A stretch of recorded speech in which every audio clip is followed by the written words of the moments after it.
Hour 2 of the Midwest #1 weekly motorsports show, Track Talk, on the RacinBoys Broadcasting Network. Brought to you by McCarthy Chevrolet. Once again, here's Scott Traylor and Kirk Elliott. Welcome back. Hour number 2 on RacinBoys Radio. Kirk Elliott, Troy Harrison back in HQ. I'm up here at Eagle, Nebraska. Eagle Raceway, the Eagle Nationals. Is that enough Eagles? Soaring like a group of eagles up here. Brady Bacon picked up the win. You heard him in hour number 1. But now it's time to talk about some other stuff that we really wanted to get in hour number 1, but it just kind of got away from us, the whole John O'Neill thing going on there.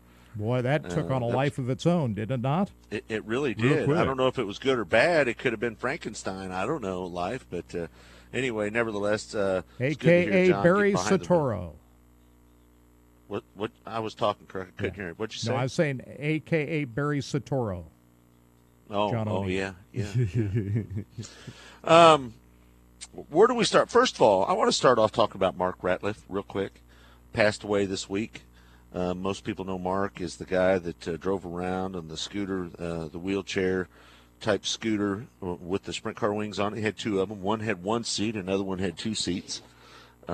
Always going down and trying to entertain the kids and, spinning circles down in front of the grandstands, giving rides with his 2-seater, and been around a long time. I've known Mark for, I tried to think about this the other day, probably about 84, 85. I think it was 85, to be honest with you, because it was the first year that Billy Deckman had this Super Joe Wallace car. So that would have been 85, 86 that he drove that Camaro.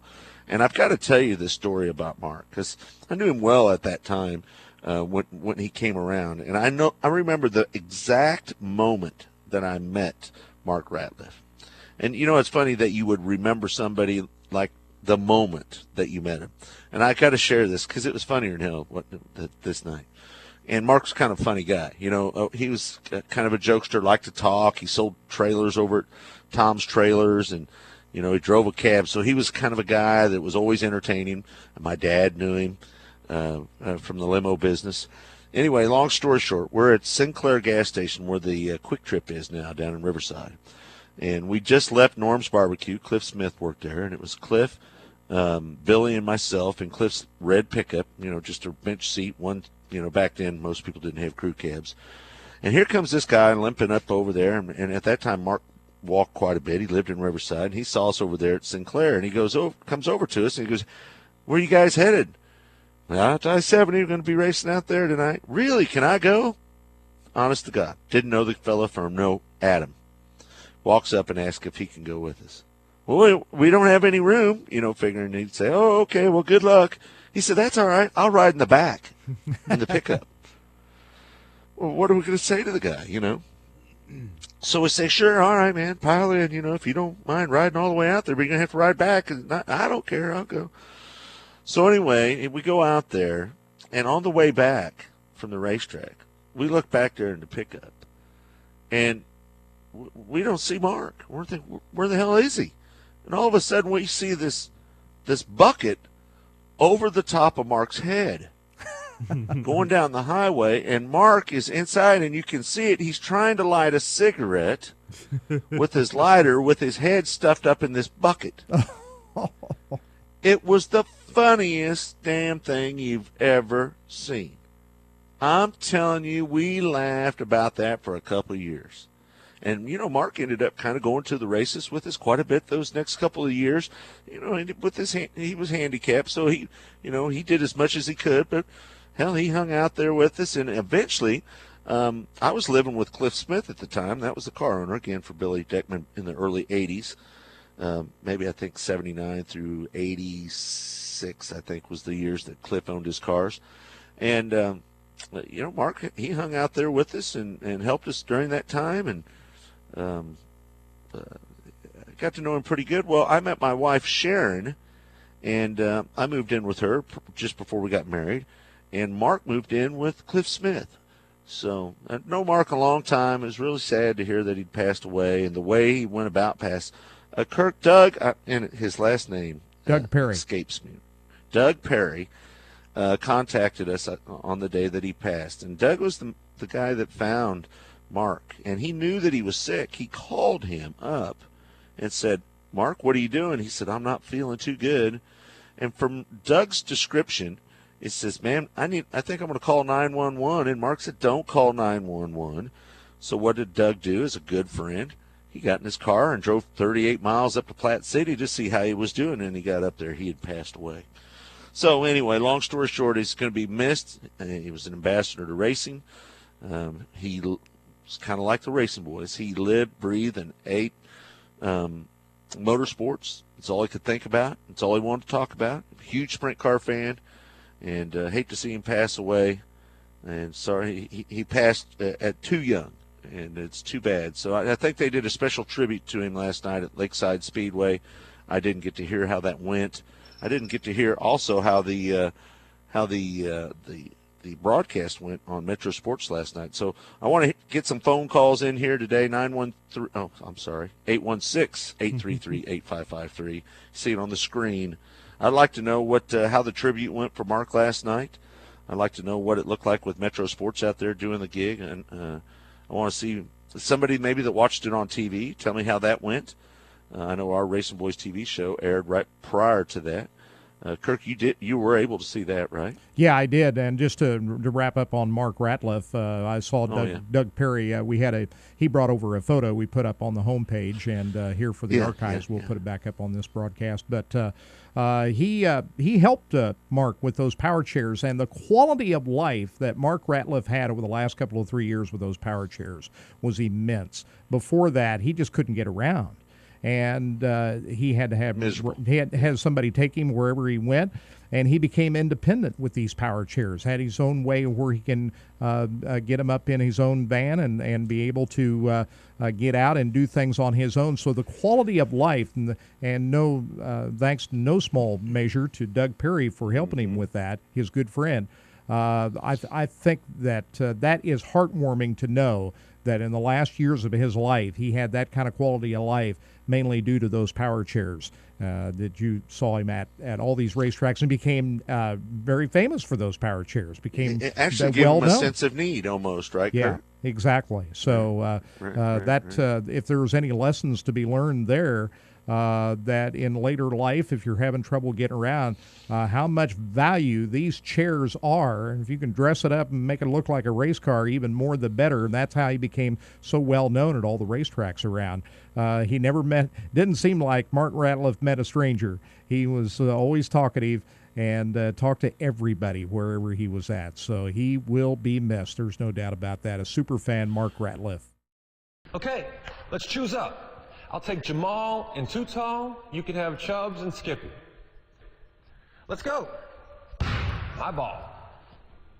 Okay. But you got skins. Not a good negotiator? You don't have to be a good negotiator at McCarthy Chevrolet. McCarthy guarantees the lowest prices on a new Chevy, or we'll pay you $10,000. We guarantee there's no need to shop anyplace else. McCarthy Chevrolet, I-35 and Santa Fe, Olathe. Now, I got to ask this question because her name came up. Yeah. True or false? Toughest job in NASCAR. Official Danica Patrick apologist. Yeah. Apologist for what? What do they apologize? Why would they apologize for Danica? Well, like watching the telecast of the Dream, those guys were going out of their way to talk about what a great job Danica was doing, and Danica made me sick. Danica was using 3 lanes of the track just to get down the straightaway. She had a little trouble on the dirt track in a dirt late model at Eldora Speedway. And I get did that. She not? Dirt tracks and dirt late models are tough to drive, but you know what? She's running back of the pack. Let her be. Let's talk about the guys running up front. Let's talk about Cruz Pedregon, everybody man. Complains about. Yeah, doesn't matter where she raced, what level. Everybody has that same complaint. She hasn't had a better finish than 30th at the Cup level. Yet they're always panning back. They're always doing post-race interviews. And I tell you what really bothered me the other night was like when DW, and oh my God, did I want to vomit after DW. Oh, I am so sick of Darrell Waltrip talking about Danica. But let me tell you something. When they started saying she's doing what she's got to do, staying out of trouble, making laps, getting experience, that's what they've said her entire career. You know what? Everywhere she goes, she's doing a good job staying out of trouble. She's going to get some laps. She's going to bring that car home at the end. How many times have you heard her say? Yeah, is that the goal now? You've heard. But that's is all that they can say. That's all a they've ever good said night? about her. No, the goal is to collect GoDaddy dollars. I mean, it seems like a good night for Danica is she stayed out of trouble. How about this? How about this when she snubbed off Dick Berggren for an interview after her wreck in her heat race? She declined the interview because Berggren said it as much. Well, she declined the interview. And I'm thinking to myself, really? At a charity event? She declined the interview. A charity event, and you're shrugging off an interview, and then it wasn't, I don't know, 25 minutes later, she comes walking out with a $25,000 check. Because she heard about it when she declined the interview. Well, I don't know. The check itself looked like this was something that had been made up and it was planned. But what was funny was her attitude after that, because I know she was reading Twitter, and people were blowing her up over that. I'm going to tell you something. I was one of them. Scott, and I'm going to say, Kirk, here's the deal. Yep. She got out of that car after that feature, and she was almost giddy happy, just as friendly, and I like you, Doc Berggren. It was so phony. She was trying to make up for the stigma that was attached to her turning down the initial interview. She was counterplaying the media, I think. I'm going to say it right here, and Scott, you and I have experienced this. That is not Danica Patrick, that little nice girl personality that she puts out there. Oh, we've all experienced the real Danica. The real Danica is not a very pleasant person to be around. I'm going to tell you that right now. No. They didn't call her the princess in the IRL for nothing. Well, let me tell you something. We were at Kansas Speedway. I love telling this story about it because this really tells you what kind of person she is. We were at Kansas Speedway. I don't know how many years ago it was, Kirk. Maybe 8 years ago. I don't know how. Anyway, we were out there, and there was a test day. Danica there was for the test. She walks up by herself. No PR person. She's her own handler at that time. She walked up. She says, "You got 5 minutes." So we're all asking her questions. Yeah. We're asking the questions, and it's all good. And she says, "Okay, that's it," and walks off. And there was a news outlet from Mexico that had made a special trip up to Kansas City to do an interview with her. And they waited. They wanted to get a personal one-on-one for their show. And she denied them and walked off after they traveled from Mexico. And she knew they had traveled especially up there to see her. Yeah. She knew that. Yeah. But she wasn't giving them a second past 5 minutes. See, for a number of years, up until she finally managed to get that, quote, win in Japan, there was a guy who was selling souvenir CDs of Danica Patrick's Victory Lane highlights, and it was a blank CD. Really? And he used to sell them on eBay. It was the funniest, and he actually sold some. It was the funniest thing in the world. What Danica Patrick really puts into perspective is Janet Guthrie. Because I'll say this right now, Janet Guthrie was way more race driver than Danica Patrick will ever hope to be. She was a lot nicer person, too. Oh, and Janet was a great person. Still is. Yeah. Still is. I ran into Janet about 8 years ago at some function, at some racing show or something. She was there it was right after her book came out, and she was there signing her book. She's a real nice lady. And Shauna Robinson wasn't a bad racer. Shauna was better than Danica. She wasn't top shelf. Huh? Shauna was better than Danica. Well, I got along great with Shauna, too. Tammy Jo was better. Good to deal with. Yeah. Tammy Jo Kirk could have made it at that level if she maybe had got a better opportunity. Tammy Jo's biggest problem was age. Not win, but absolutely could have been a 30th place car. Well, at the cup level. Tammy Jo, if I remember right, Tammy Jo was 39 when she won the Snowball. She raced motorcycles for a lot of years. She never got into stock cars. Snowmobiles too, didn't she? Yeah, she never got into. Yeah. She never took her first stock car lap until she was like 34, and didn't drive trucks until she was in her 40s. Yeah. And I got a lot of respect for Johanna Long, too, who has also won the Snowball Derby. She just keeps her nose to the grindstone and doesn't bring attention to herself and goes out there and tries to learn and get better. And I have a lot more respect for people like that want to come in and not try to do other things to distract from what she's there to try to do. Be a race car driver. As a race car driver, Danica makes a very good swimsuit model. Yeah, all this other stuff that goes on. But she didn't want to be talked about as a sexy person, though. No. That's what kills me. Please. That explains all those GoDaddy commercials. Why can't I just be a driver like everybody else? Sure. That's how she got because there. you keep shoving your looks down our face. And I'm sorry, she's got the body of a 12-year-old Korean boy. I mean, to me, she's not even close to being the hottest NASCAR driver out there, but that's another story. Well, it'd be one thing if she were. It'd be one thing if she were. Hey, I'd put Jennifer Cobway up above her. Jennifer's a good-looking woman. Yeah. I think Danica's attractive. She's Don't get me wrong. She's attractive. She walks a little manly, though. You know, she does. She doesn't have she doesn't got a lot of wiggle in her junk when she walks. Let's put it this way. Danica's attractive, but if she were out walking around the plaza on a Saturday afternoon, you'd be looking past her. Yeah. Well, I'd have no problem talking about Danica Patrick if she were running up front and making something happen, leading some laps and making a name for herself. Is she good for the sport, though? Is she drawing people to the sport? I don't know. She never did to the IRL. Well, no, that's not fair, Troy. She did draw some people over there. No, she didn't. I mean, she had there was a temporary bump for the IRL that lasted about 5 races after that first Indy 500. And then, I mean, the ratings and attendance just continue to go downhill. Well, all I can go is by my experience, Troy. When I would go up and try to do interviews, with her, there was mobs of people around her. Yeah, but that was in the IRL where she was the only person anybody knew. And it's that way in NASCAR. There's mobs. You know what they say in NASCAR? The fans know all the drivers. In the IRL, the drivers know all the fans.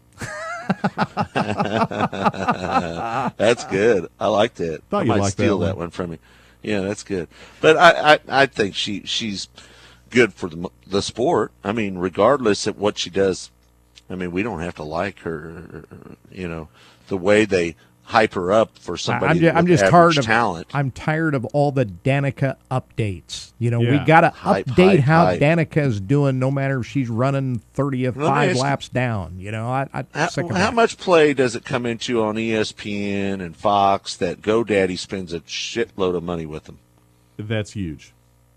We got to take care of GoDaddy. Do Danica. I think Danica is another one that I think, I said this when she got into stock cars. I said Danica, they were able to make Danica look competitive and look like a world beater in the IRL because it's a very, very weak series. I said when she gets into NASCAR, she's going to get exposed more than she ever was in Sports Illustrated. And that's what's happening. Well, at some point, she's got to perform, doesn't she? Yeah, and I just don't see it Or it's going to get old. And it has gotten old. Not unless they start letting her run a turbocharger. Yeah. Can we talk about something else? I'm tired already talking about Danica. See, now well, let's talk about DW, how bad he was. Oh, good Lord. We're going to pile on. Let's pile on. How about DW riding around with Tony Stewart in that car? Was that Racer X66? Was that like, really, DW? Really? You going to act like a little girl on the air? That was sad. 3-time champion? You're kidding me. It's DW, phony. That's the problem. It's so phony. DW is another one, I think, who has passed his expiration Both date. the Waltrips are a little bit phony on the air. What you see ain't necessarily what you get. I've talked to Michael before, and I've always found Michael to be a pretty good guy. I've talked to him too, sometimes. but he's not the same guy as that you see on TV. No, he's not. He's a lot more subdued in person, but I've always found him to be a pretty good guy. But I just think DW came in with a certain shtick, and it's just gotten old. Yeah, that's a bottom line. Well, one guy I'm going to miss on those Fox telecasts, and I've known him a lot of years, is Dick Berggren. Yeah, he is a good guy. And I'm going to be missing him on those telecasts. Dick's a great guy. We need to get him on next week. Dick was a great help to me when I was getting my writing career going. I've written for Dick multiple times. Enjoyed working with him. He is mark the tape there, by the way. He's a gentleman. I really Dick to me is one of the giants of racing journalism. And when I say giants of racing journalism, there are very few guys that I put in that category. Chris Economaki. Yep. I would put Dick in that category. I'd put Ken Squire in that territory. Absolutely. And Mike Joy. And all of those guys, every last one of the guys you just mentioned, treat the racers the same, whether they're at Valley Speedway or Lakeside Absolutely. or any racetrack as they do if they're at the Cup level. They take value at the grassroots racer. All of those guys do. And they're just as at home at the local dirt track as they are at a NASCAR track. Yeah, and I think that I just Dick is a guy that probably set the standard for so many guys of my generation, because when I was growing up, the only thing you had to read nationally, you had Speed Sport News and you had Stock Car Racing. That was it. And so you were, if you wanted to be a rider, if you even thought that way, you were inspired by guys like Chris. You were inspired by Dick Berggren. You were inspired by a lot of the guys, because Berggren's magazines always published at the time, they published the very, very best. I mean, guys like John Sawyer and, Doug Gore, who's probably the best tech writer I've ever seen. Carl Fredrickson, who's one of the best tech guys. I mean, Bob Myers, all of the guys that were published in Stock Car Racing magazine, man, they set the standard, and they set a standard that hardly anybody can get to today. And I'll be completely honest. I feel like on my really good days, I can get there or get pretty close, but I can't kick it out every article like those guys could. And some of that's focus, but they just had such a passion for the sport and such an ability to make that come through the keyboard. And man, I can't tell you. It was such a huge loss when Chris finally retired, and I can't tell you it's a huge loss that. And I don't know that Dick's fully. He's retired. not going to retire. He's just not going to travel. He's going to work on. He's going to work on a museum up in the northeast somewhere. Well, I and can't there's remember exactly where it was. There's rumors that he's going to have another media project as well, and I don't know anything about that, but he's not fully retiring. No. Let me ask you this, Troy. Here's a question I want to pose to you. Yeah. Where's print media going? I mean, with the internet and everything, the rags are they're falling by the wayside right now. Print is in trouble, isn't it? Niche magazines are where it's at. And I'll use the example of Three Wide Media, which may be a little bit selfish. Those are the guys that I write for now. Dirt Late Model, Flat Out, and Dirt Modified magazine. They get all of those magazines right here at RacinBoys headquarters. They do fairly well, and the reason they do is they focus very tightly on one niche. Because see, here's what has happened. Years ago, print media used to be about bringing you the story. I mean, you could read the story of the Pocono 500 a month later, and because you hadn't seen it on TV, because you hadn't read about it on the internet, it was fairly fresh. And when TV came on board, you had to have, the magazines had to make a move and do the story behind the story. And for years, even after the internet came out, the internet was not good at that. Now there are a lot of bloggers and so forth that are very good at that. And print writers have had to find another level. I mean, and I call it the story behind the story behind the story. I mean, because that's what I do. I mean, we've got to dig so much deeper and create. I can't kick out a story that is the equal of anything that I would find on the internet and create enough value for Dirt Modified or for Dirt Late Model that somebody will want to pay for it and read it. Right. I've got to dig a lot deeper. And, for me, it's been fun and it's been a challenge, but there's a lot of people out there that really can't make that transition. There have been some guys that write fairly well-known racing blogs that have really struggled to get good stuff in print just because it's not there. Well, you know what I enjoy about those magazines right now are the tech articles that you typically, and those are timely. They can run anytime, but you learn a lot about the race cars by a lot of the articles that's being written in these magazines right now. So that's the biggest value I get out of those magazines right now, because anything else, and some good feature articles as well. But anything that's of a timely nature, you already know that. But the education aspect out of those magazines, I think I'd see the most value. Yeah, Mark Bush does really good suspension tech. I do probably less tech now than I used to, but that's always kind of been my niche. A matter of fact, what Mike up at 3 Wide Media, he's almost shifted me more towards issue articles, which are a lot of fun for me as well. When I say issue articles, like I just did a 2-part series for Dirt Modifieds on the escalating cost of dirt modified racing, and talking to the heavy hitters in the industry, talking about what can be done about it.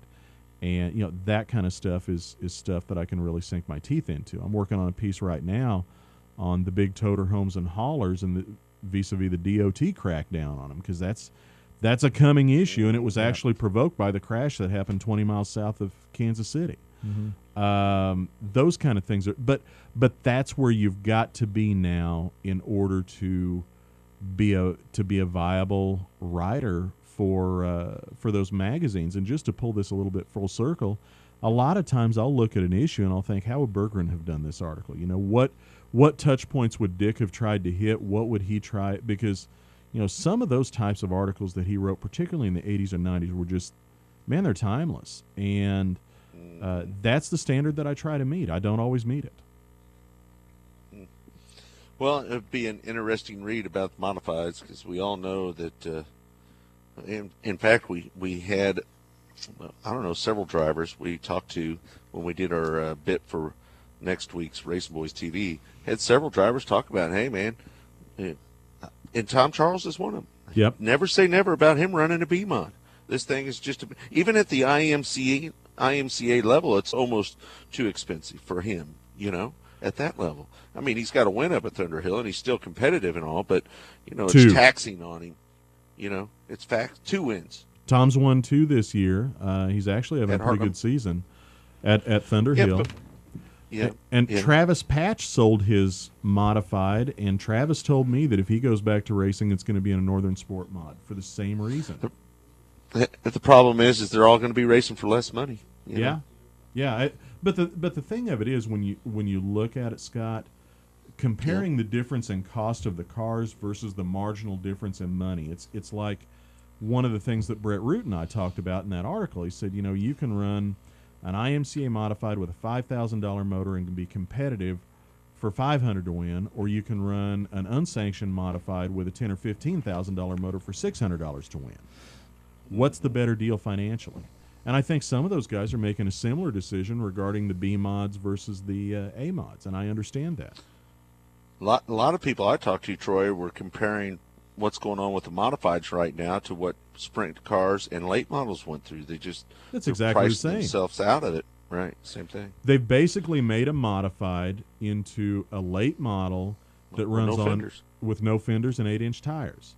And once a stock stub, right? Yeah, and the definition of insanity is doing the same thing over and over and expecting different results. Look in Dirt Modified magazine, you can find an ad for Roush Yates open or USMTS style modified engine for $27,500, and that's not the top of the market. I mean, there are guys out there selling USMTS motors for $35,000, and they're selling them. The heck, and that's what 360 motors are going for in sprint car racing. Have 360s gotten to be that much? 35, yeah, 35, 38.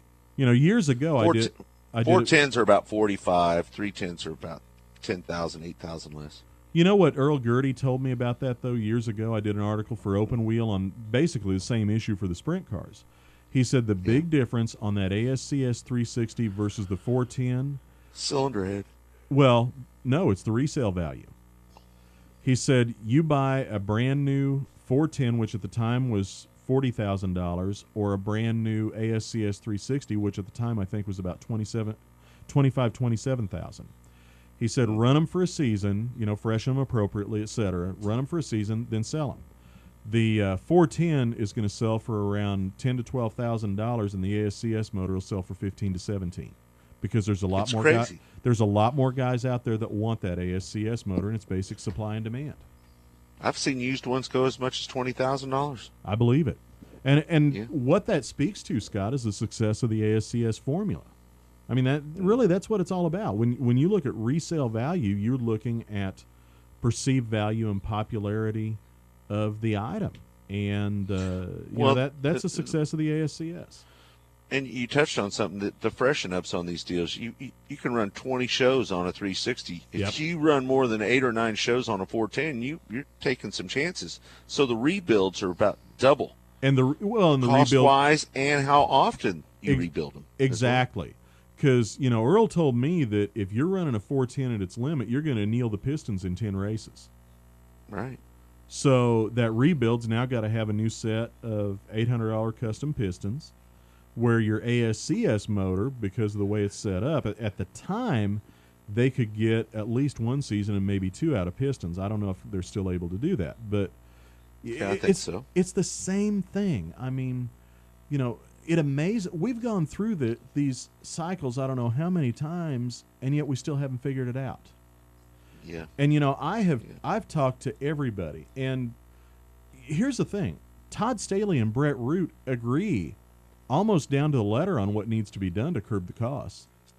They may not agree on some of the rules formula issues, like, for instance, 9 inches versus quick changes. But they'll tell you, if we were going to focus on cost cutting, they both agree. If you could get them both in a room and not hitting each other, they could probably figure out a fairly common way to do it. But they each say we couldn't go up by ourselves. We'd need everybody else to go with us. And that's the problem. Well, yeah. I mean, if you could put, and I really believe if you could put the guys from UMP, IMCA, USMTS, lock them in a room and say, don't come out until you come up with a common set of rules. Truth is, they'd argue for an hour and it'd take them 15 minutes to come up with the common rules. Because they all know what the right thing to do is. They all know what the right thing to do. And every one of them points at that rear suspension, which is something I've maintained for a long time. You want to cut the cost of modified racing? Get rid of the 4-links. Get rid of the rotating bird cages. Make it so that those cars can hook up 500 horsepower again. You've completely rescaled the whole thing. And getting everybody to agree to do that. I think they need to run the quick change still, though. I'm a quick change, fan because of the cost of the rear ends and it saves you money in the long run. Yeah, I think they ought to be allowed to run. As a racer, I'm okay with it, and like I said before, I'd rather have a quick change in my IMCA stock car. I just put the pumpkin in that damn thing last week. But, right, exactly. But here is the point that Brett Root made, and it makes a lot of sense. He said 2 things. Number one, we got thousands of racers out there that already have 9 inches, and if you allow quick changes, you basically mandate quick changes because the fine-tuning of the gear does make a big difference. Number 2, and I thought this made a lot of sense. He said, the IMCA Modified was never designed to be a touring race car where you needed 20 different gears in the trailer. The IMCA Modified... There's more tracks now, though. Hold on. Let me finish. Yeah. The IMCA Modified was designed and conceptualized as a car where you'd run 2 or 3 tracks and need 2 or 3 different gears. So the argument about being able to have every gear set in the trailer, that's not part of the discussion as far as Brett's concerned. I mean, Brett... Basically, what Brett said is that they have a very high threshold of persuasion or value or whatever you want to call it for changing a rule. And he says, in their opinion, the rear end rule has not met that threshold. You agree with it or don't, you've got to at least respect his logic. Well, yeah, I just think... And if you're starting from scratch, there's absolutely no question that a quick change is cheaper. If you're starting from the point where you've got a car and you've got gear sets, it ain't. Because you got to get rid of everything you got. Well, it just the task of changing gears in a 9-inch rear end is just... I'm with you. And if a track gets rained out, you want to change a gear to go somewhere else, it just makes it a lot more difficult. And the expense is not that big of a deal. And the other thing is... And the weight of carrying all those gears up and down the road. The other thing is quick changes have gotten a lot more expensive in the last couple of years. I know this because I sell them. Yeah. I mean, lightweight components have done that. Lightweight and low drag components. I mean, the same... $1,200 used to buy you not that long ago as good a quick change rear end as you were going to get. Not with the axles and gears, but you spend $3,000 on one now, right, Troy? Exactly, and that's a tipping point too. And like I said, I get it. I understand why IMCA does what they does, and it's hard to argue with them. They're still very successful. All right, we run out of time. Just to kind of update, we got the richest dirt late model race of the year tonight, the $100,000 to win Dream. Last night they had qualifying. Earl Pearson Jr. set quick time. they invert the top 3 of these heat races, so that means Pearson will start on the inside of row 3 of the first heat. Guess who's on the pole that race? Jimmy Owens. So good luck there. And we have Jonathan Davenport on the pole of Heat 2, Tim McCready, Darrell Lanigan, who's been running the World of Outlaws all year, on the pole of his heat race tonight. They've got 6 heat races total. And we also have Shannon Babb and Eric Wells on the pole of those heat races. No hot laps at Eldora. When they run these big dirt late model shows, they don't outlap these cars. They roll out that first heat tonight, and they go from there. So it'll be interesting to see what happens tonight up at Eldora Speedway. Hey, congratulations to Brad Sweet, his first ever World of Outlaw win last night at the Clay County Fairgrounds in Spencer, Iowa. And they did have races. We haven't talked about this. They had races at L.A. Raceway last night. Terry Schultz won the modified feature. Mitchell Moore back in the winner's circle in 305 sprints. Galen Hassler, Donald Danner, and Jeff Burford all winning last night at Where'd LA Lauren run, Raceway. Kirk? Don't have that information right handy right here. So okay, all right, and don't forget, each and every broadcast brought to you by McCarthy Chevrolet. Everything that we do, McCarthy is a part of it, and we want to thank Brian Schaefer for that support. Oh, and also Humboldt Speedway last night, Trevor Hunt did it again. The kid won another B-Mod race down there, Johnny Bone Jr. in the USRA Modifieds. Trevor Hunt has his B-Mod for sale on our classified section. He's going to go to an A-Mod, I think. That's right.